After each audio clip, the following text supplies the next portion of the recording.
Recording because I know that that is super important. Again, if you didn't hear me before, my name is Anne Sinelli. This is my 4th year, I've now decided, as lead counselor at the high school. It's my 5th year in Coppell overall, and I've been a high school counselor for, I think it's 10 years because I just stopped paying some student loans for that. So thank you so much for being here. I'm excited to talk to middle school parents. I know that there's a lot of questions about high school classes, what it all means, what's a transcript, what's a credit. So we're gonna get down to all of that. I will say that this is not scheduling. So I am not gonna talk about what to do for scheduling. You can kind of talk to counselors about that. And you know, the CHS 9 counselors, when you get to high school, you can come and talk to me. You know, we're definitely here for that.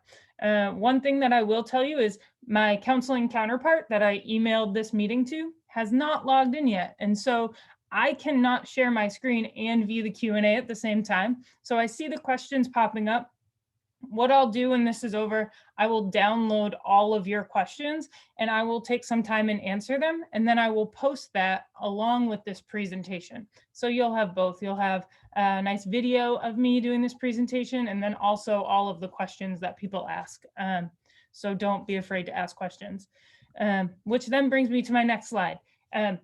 I will take some time at the end of this presentation to hang out and answer some of those questions.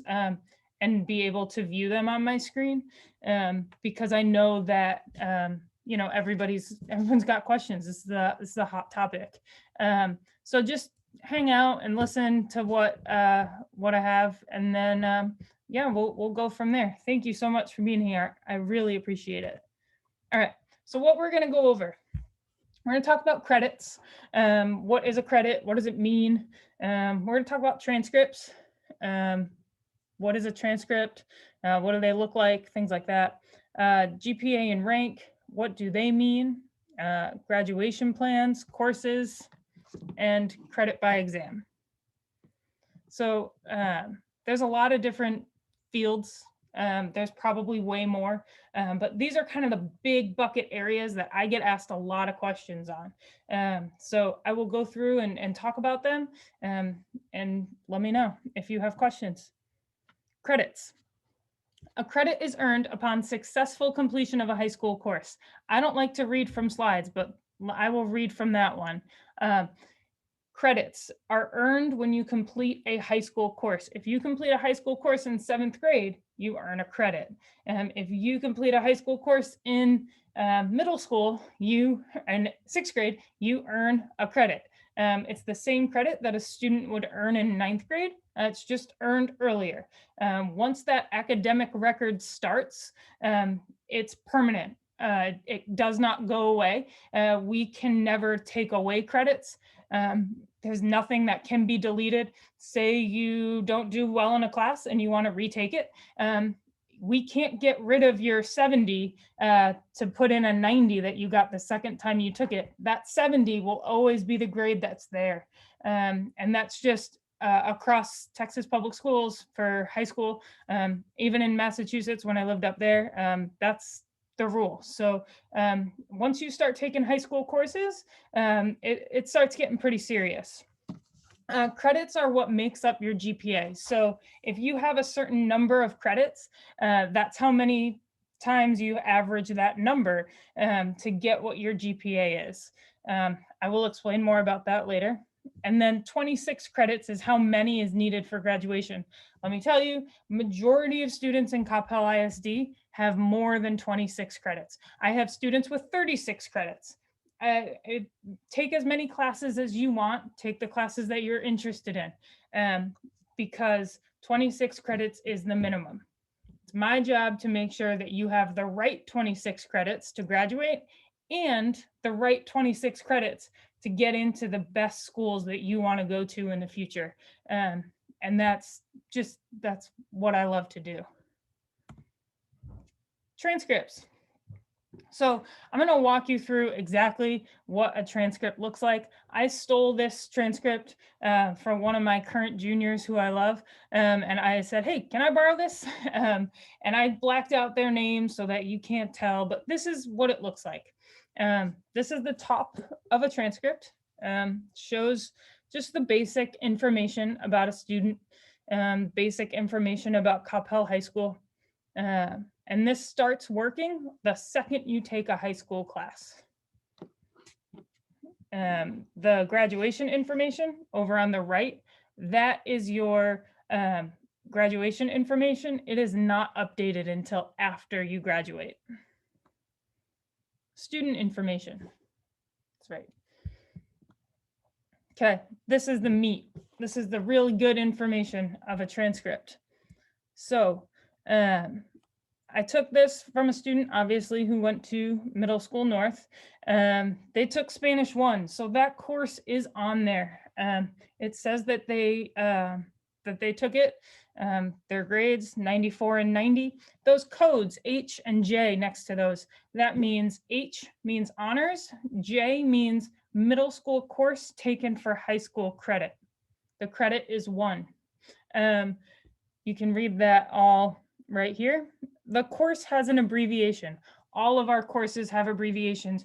We have to show the course name as the Texas State ID for that course. So you'll notice Algebra 1 is Alg 1, Biology, Bio. And then this number, course number 0330100, that is our Texas State number for the course. And then that department tab over there, that just says foreign language. This is for every single attempted credit.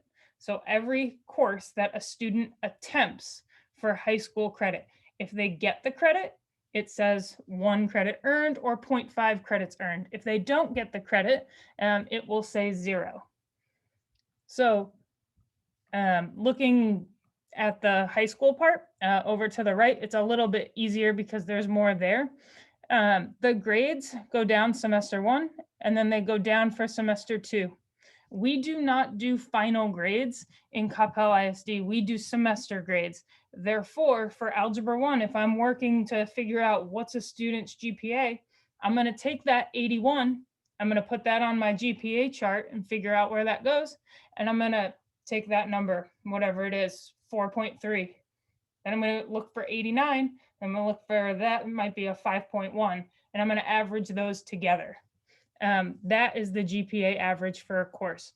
We do not, a lot of people think that we take that 81 and 89, average them together, and then think of the GPA. That's not it. We do not use final grades. The only case that we would use a final grade is if a student fails a class. So say the first semester of Algebra 1, you got a 68, which is a failing grade. But then the second semester, you got a 75. We would average those together and we would put in the final grade column a 72. The average of those is a 71.5, but we would round that up to be a 72. That is the only case that we would use that final grade. Other than that, it's always semester. So here you can also see there is credit totals, state credit, local credit. I'll go over what those are later. There is a GPA column. You get a GPA for each year. Students start getting a GPA their sophomore year. We do not run GPA calculations for students until January of their sophomore year. And the reason that is because there's so few credits in the beginning that it's very difficult to get a GPA out of those numbers. So we wait until mid-year of sophomore year, and then we produce that GPA. That's also when it's needed for National Honor Society and different organizations. As you can see, it looks the same in each year. The credit earned is over on the right.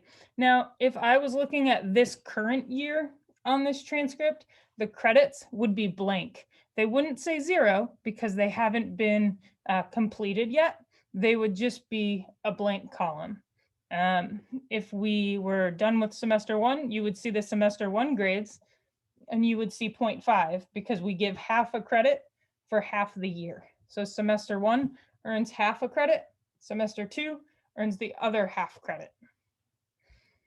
So that's kind of the bulk part of a transcript.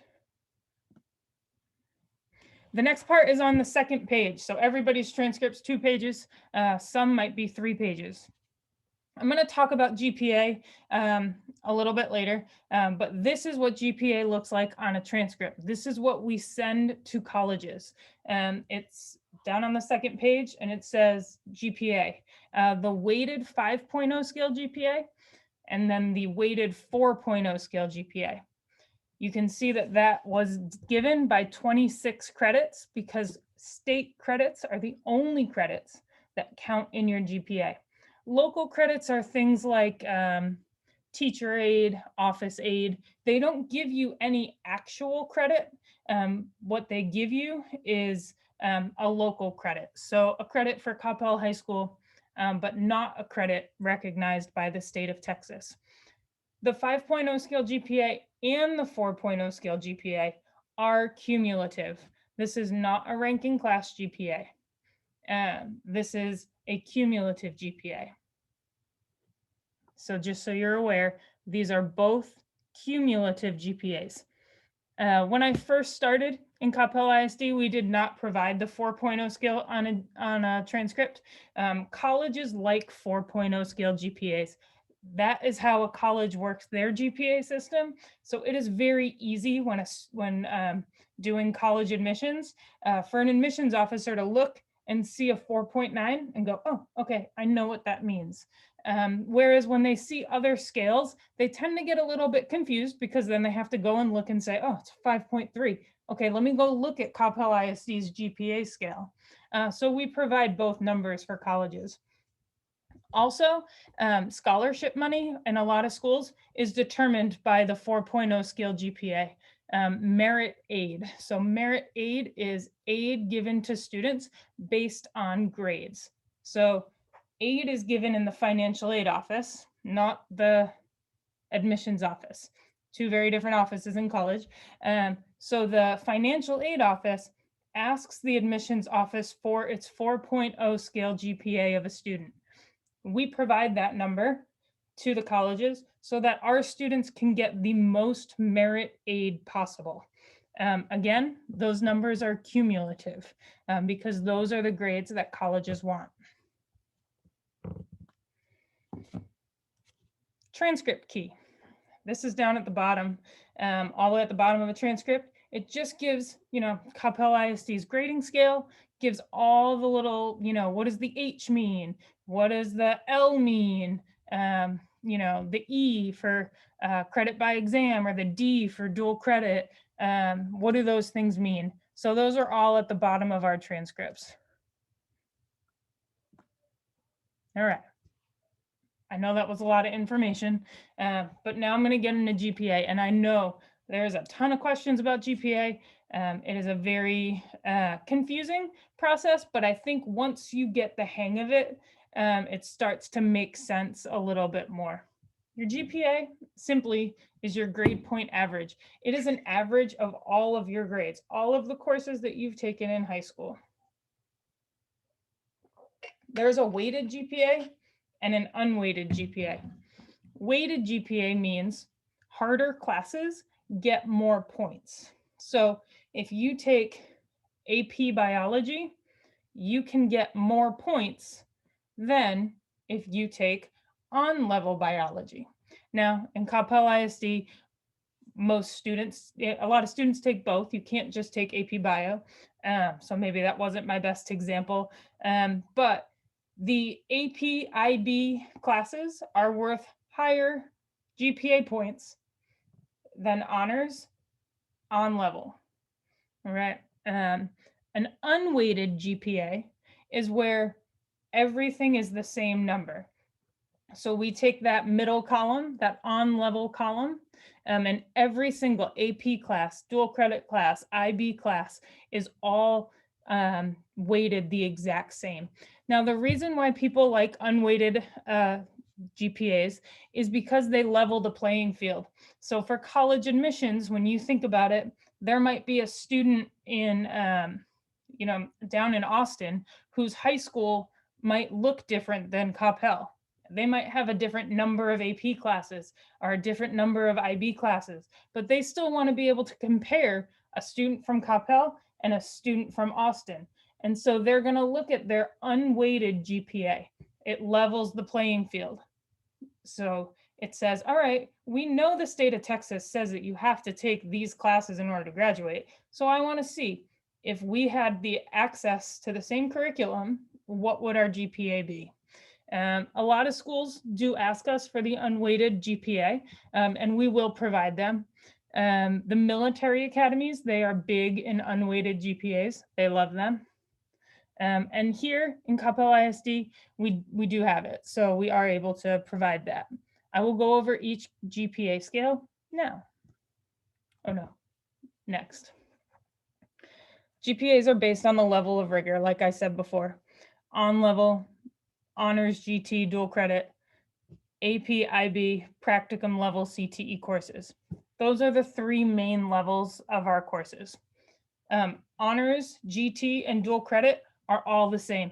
There is little difference between a student in Algebra 2 GT and Algebra 2 honors. They get the same credit, the same GPA scale.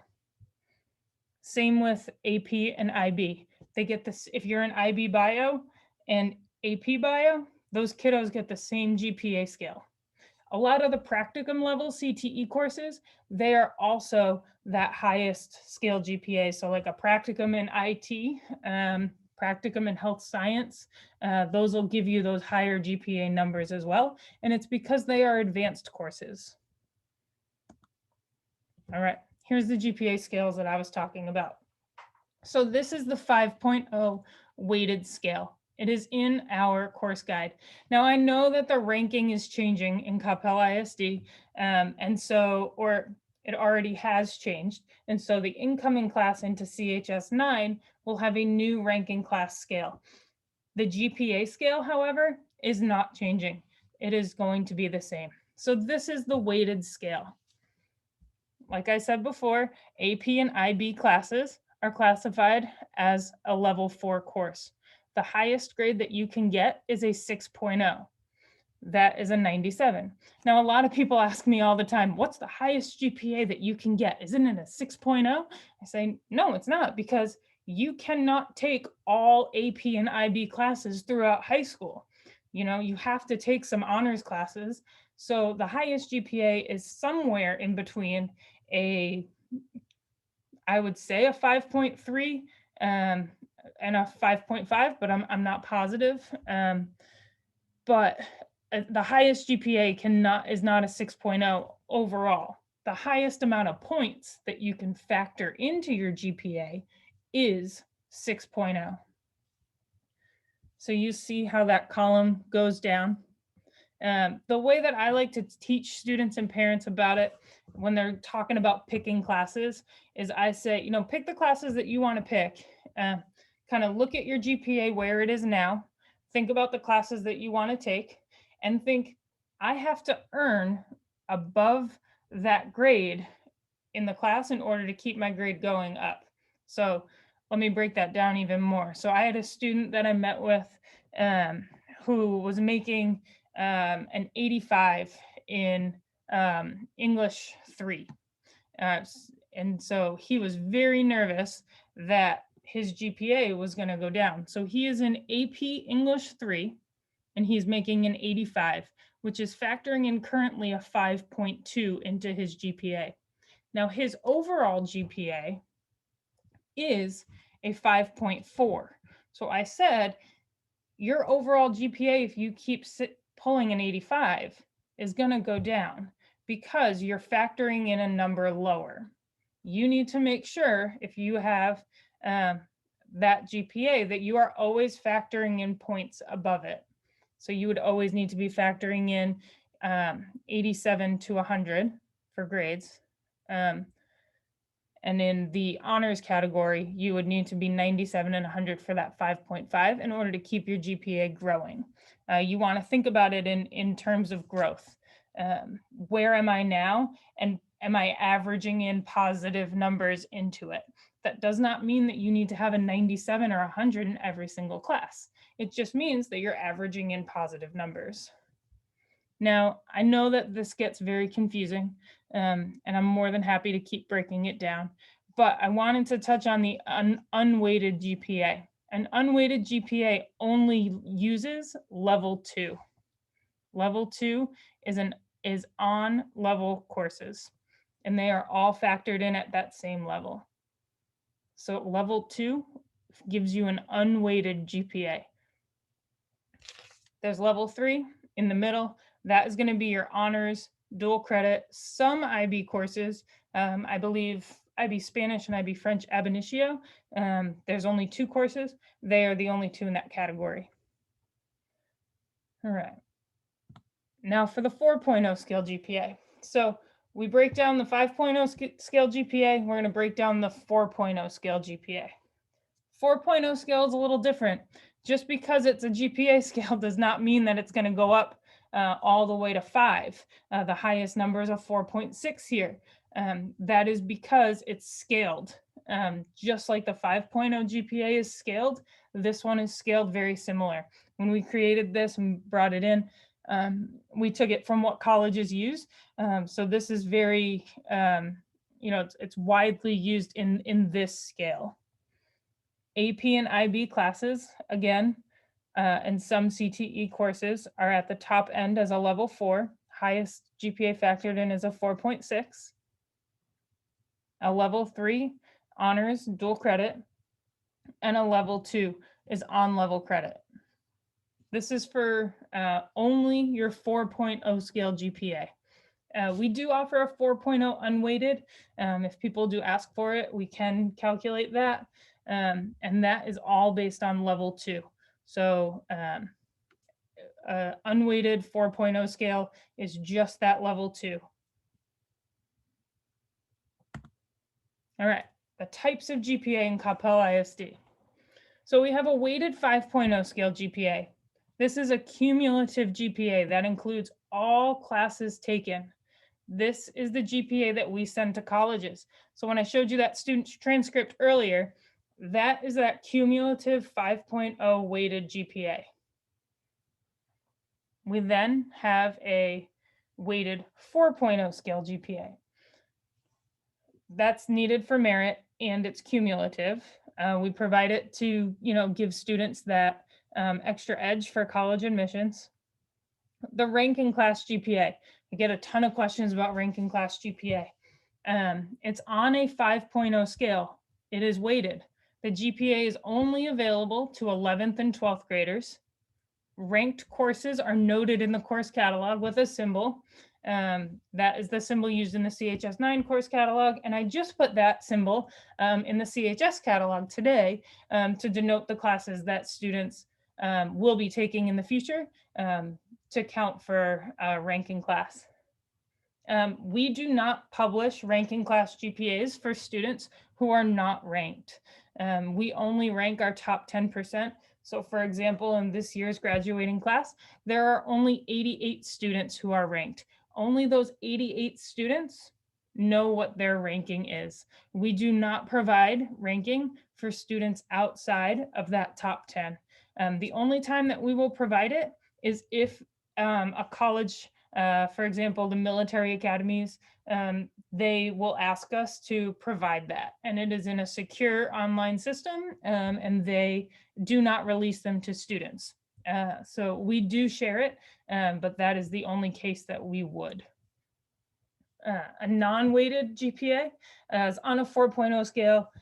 All courses have the same weight, and it's used, like I said before, to level the playing field. I know that that is a lot of information. It took me a long time to grasp GPA in my head. And sometimes when I talk about it, I think maybe I'm talking too fast. And so that's why I keep asking questions and I will type them out answers for you. Okay, ranking class GPA. Just like I had said earlier, approved classes, English, math, science, social studies, foreign language. This is our new scale, so it's for current 7th and 8th graders and classes beyond. Like I said, we only rank the top 10%. The top 6% is right now where UT is for their admissions. And so I know that that cutoff is super important to people as well. So we do provide that information. Maybe UT Austin, by the time your student gets into their senior year, maybe they will change. They were at top 10 a while ago, and then I think Austin got a little crowded. And so they had to bump that up a little bit because, you know, open admissions can get a bit crazy. All right. I want to switch gears a little bit from GPA, and I want to talk about grade levels. This goes into conversations about CBE and correspondence courses. The classes that you take for high school credit define your grade level. We have guidance from TEA, the Texas Education Agency, that tells us what determines a student's grade level. It's not how many years they've been in high school. It is how many credits they have and what credits they have. So our current 9th graders are completing 6 or more credits, and it must include Algebra 1 and or English 1. Now I know a lot of kiddos take Algebra 1 in middle school, but if they're in Algebra 2, but they're still in English 1, they're considered a 9th grader. Now the problem becomes when people start taking those correspondence courses or accelerating in English, then you'll see that that starts bumping up their grade level because they have the number of credits and they're accelerating in English and math. So that can really drive early graduation, which you might not want, but we kind of have no choice. So 10th grade, sophomore year, 12 credits or more, including geometry and or English 2. Again, you could be in calculus. As long as you're in English 2, you're still considered a sophomore. Junior year, 11th grade, 18 or more credits, must include Algebra 2 or math models. So that's that 3rd year math. For most students, it's Algebra 2 and or English 3. And I know it's getting a little bit repetitive. Senior year, 22 or 26 credits must be completing and must include English 4. So as you can see, that credit jump is 6 each year. And then it gets a little bit more senior year, but typically students are ahead of the game credit-wise. Having an 8-period day really does help us. We've rarely run into problems where kiddos are really begging for that last credit.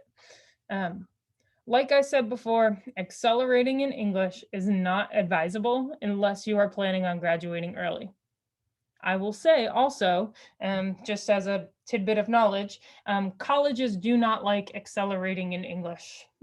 Writing skills are something that students need to grow and learn more about. And colleges find that writing is a real dictation of whether you are ready for college or not. And so taking your English classes in high school in sequential order really help to, you know, mold those skills and show that writing and literary growth. Even if you're not interested in English, maybe you do not want to be an English major, but you might want, you know, the college still wants to see that you can read and write very well. And so English is super important, and I never recommend accelerating in it unless you want to graduate early. Graduation plans and courses. This is just the nuts and bolts of the Texas graduation plan. 26 credit minimum is the number of credits. I've said it a bunch of times before. Most students are enrolled in this plan. There is an alternative 22 credit plan. However, that is a committee decision. It's typically used for 504 or special education students. English, math, science, and social studies. We recommend 4 of each: 4 English, 4 math, 4 science, 4 social studies. Obviously, you can take more. I love when you take more, but 4 is definitely where I like to keep the minimum. 2 years of a foreign language, although I will say majority of colleges highly encourage 3 years. Foreign language growth is one of those things that colleges are seeing as more and more important. And so it's definitely something to think about. 1 year at least of physical education, 1 credit of fine art, and 6 or more elective credits to make that 26. And obviously, you might be a student really interested in art. You get that 1 credit in art, all the rest of them then become elective credits, still under that fine art category in your transcript. However, they are elective credits. All right, unique credit avenues. So this is that credit by exam, correspondence course type thing. So I learned from the middle school counselors a couple weeks ago that students can take credit by exams to accelerate into Algebra 1 when they are in 7th or 8th grade, 6th or 7th grade, I'm sorry. So they accelerate beyond Math 8, and they take a credit by exam for that. Now that's great because that credit by exam score goes to the middle school and that's it. But when you start doing credit by exams in high school, you're going to see that it can cause an impact to your GPA. It is a credit that is given to you based on a single exam score. So those given without prior instruction are needing an 80 or higher. Those with prior instruction are a 70 or higher. So if you've taken the course before, you only need a 70 to pass. But most times when students are using them for acceleration, they do not have formal prior instruction. So that is a score of an 80. Another avenue of credit by exam that I'm seeing growing amongst some students is taking AP exams without prior instruction in the course. I will say for 2 reasons that I get worried about this. One is that the purpose of AP is to show colleges and universities that you are ready to learn at their level and that you can learn and master the skills. If you walk in and just take a test, it does not show as much learning and growth as it does if you sit and learn in the class. Now that's just a recommendation that I've heard from some college admissions advisors. The learning and growth in those AP courses is not done just by a single day exam score. It's really done by the day-to-day learning in that class. The other thing about AP, using an AP exam as credit by exam is that the district has a ranking class policy about no more than 5 transfer Ps on a transcript. And so if you take a credit by exam for AB calculus, calculus AP, we will give you high school credit for that, but it will go onto your transcript as 2 transfer Ps. Those pass grades, they're pass, P stands for pass. Those pass grades will count against you when it comes to GPA and rank. And if you have 5 of them, you cannot be ranked in Cobb Hill ISD. And so it's not advisable to take AP exams as a method of credit by exam. Now, I will say you can do it. I'm not going to ever tell you not to do it. I just might say, hey, that might not be the best idea. Let's maybe think of something else. But I do understand that, you might want to. And so that is fine. Correspondence courses. A correspondence course is a course that's not offered at Coppell ISD, but that we will accept credit for. So Texas Tech University has a high school program, and so does UT High School, University of Texas at Austin. And they offer classes for a fee that you can pay and take online, take a test, and then they will send us a transcript and we will give you credit for that. I commonly see, I'm not going to say common, maybe I have 5 or 6 kids that take correspondence courses, and they'll usually take them in PE, sometimes in geometry, if maybe they did not accelerate in math and they would like to. So that is a method of correspondence. I will say that correspondence does get tough because we need those grades before we can change a student's schedule. And so the timing has to be really perfect for a correspondence course. It's definitely doable. It's just definitely work with counselors to make sure that you're doing it correctly, and also taking a course that's going to be accepted by Coppell ISD. We do have agreements with UT High School and Texas Tech High School. And so I know that we take those all the time, but there are plenty of other money-making programs out there trying to get your money to take high school classes, but we might not accept those credits. Again, it has to align with TEA and the Texas education standards. All right, should I take a CBE or correspondence course? It does impact your GPA. Majority of the time, it is a on-level credit. So it's not an honors course. It's an on-level credit majority of the time. There are exceptions. I have seen a couple, maybe an honors class, but for the most part, they are on level. And then, they are different. The high school CBEs are coded on your transcript so that college will be able to see that you took an exam for that class. And that's fine for certain subjects. I do not recommend taking a CBE inside of a major that you might want to go into, just because you want to be able to show learning and show growth.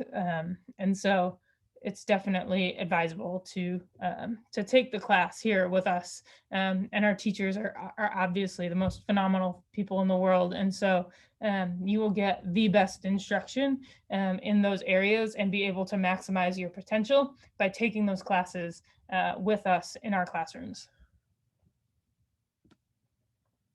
All right, so this is kind of my ending. So what now? People always ask me, well, should I take this? Should I take that? What about this class? I always say to take the classes that you're interested in. Stick to that 4 of each: English, math, science, social studies, 4 years of each, 4 credits of each. Even though the state of Texas has a weird rule about social studies, I will tell you, most colleges, you want to have 4 English, 4 math, 4 science, 4 social studies, at least. But take the classes that you're interested in. If you are really interested in history, you definitely want to take comparative government and AP European history. And let me know that so that I can help build that best schedule for you, and really make sure that you're set up for success. I think that focusing on the subject areas that you're interested in is key. And if you're interested in STEM, accelerate in math. Yeah, do it. That's definitely a great thing. But you also want to focus on showing your learning. Build relationships with teachers and counselors. I love all 275 kids that are on my caseload. They are great. And I would not do this job without kids. So I think that it is the best thing to do, to definitely reach out to us. I do write letters of recommendation for students a lot in the beginning of the year. So do teachers. And I think that it's super important for students to build those relationships, because when it comes to college admissions, those are the things that set you apart. Those are those soft skills that are hard to see through a transcript. And then what do colleges and universities want to see? I get this question all the time. What do they care about? What do they want? Colleges want to see a student who's well-rounded. So that means they want to see somebody who might be really great in math, but also they are phenomenal on the trombone and they really are great in marching band. And so that kind of shows that balance, that well-roundedness. Colleges also want to see balance. They want to see that students are not just academic, that they also have some social, some service, some faith-based or leadership experience. And I think that that is super important. Real world problem solving. This is something that I have seen. U Chicago actually did a great information session that I went to about what they want to see in their kiddos. And real world problem solving was one of those top things that they talked about. Like, hey, you see a problem in the world. How are you going to fix it? How are you going to apply the knowledge that you were given in the classroom? Because in college, they give you knowledge in the classroom and then you're asked to apply it through internships and then into the career field. And so they want to start to see that early on. And then engagement. I think it's super important for students to get involved in high school, get involved in college. And so having those pieces while also maintaining, a rigorous academic program is super important. So I know that that is a ton of information. And like I said, I think that that is my last slide. Yes, it is. I will stop my screen share so that I can view